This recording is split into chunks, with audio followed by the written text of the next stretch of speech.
So I've got a replacement amp with a good deal of lume on it, and I've got this mess. So today I'm gonna try to fix at least some of it. So looks like they left a good deal of wire, at least on most of this stuff. One of the speakers is even still in the old factory plug, so I'm gonna de-pin that and shove it into this one, just because why not?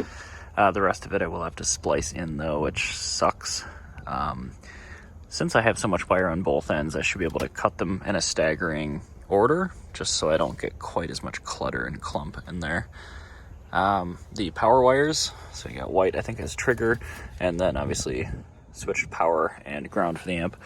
Those are on the short side, but I've got full length here, so I'm going to start with those and then work our way into the speakers. One down, 20 plus to go. It's going to be a process. So you can see my intent, cutting them, kind of staggering them so I can wrap them in harness tape later and at least it looks reasonable. There's a lot of wires in here. Well, I got most of them done. I ran out of heat shrink though, and I've still got 3 left. So we'll see. It's done. I had to borrow heat shrink from my neighbor because I ran out. It's better work.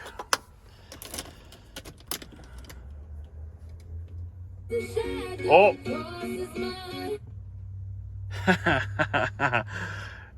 Awesome. I can't leave that on because copyright strike, but factory radio works again.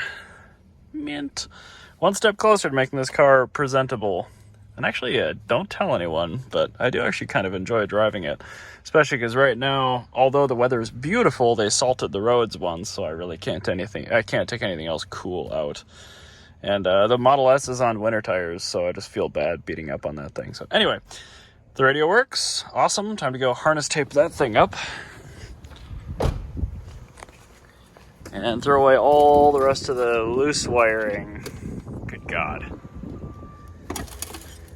Well, there we are.